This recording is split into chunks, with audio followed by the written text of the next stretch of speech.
Magandang umaga! Kumusta po? Narito po ulit ang update natin para sa lagay ng ating panahon.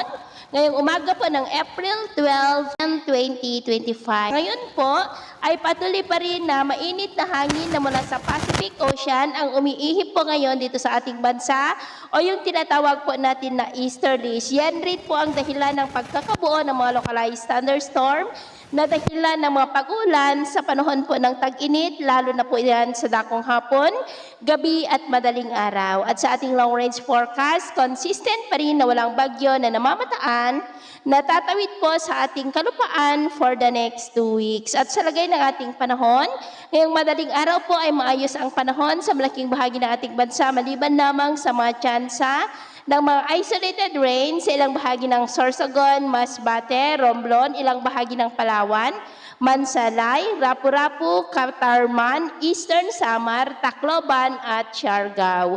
At mamaya ay sisikat naman pong araw sa malaking bahagi ng ating bansa, mainit at maalinsangan muli ang panahon, pero may chance pa rin ng cloudy skies with isolated rain sa ilang bahagi ng Sorsogon, Catanduanes, Rapu-Rapu, Masbate, Oriental Mindoro, ilang bahagi ng Palawan, Estancia, Tacloban at Eastern Samar. At mamayang hapon, mas maraming lugar ulit ang makakaranas ng cloudy skies with isolated rains dito sa ating bansa, lalo na sa ilang bahagi ng Southern Luzon, Visayas at Mindanao. Kaya kung lalabas tayo sa ating mga tahanan, ugaliin lamang po natin lagi ang magdala ng kahit na anong panangga natin sa init ng araw at proteksyon na rin po sa mga biglaang buhos ng ulan.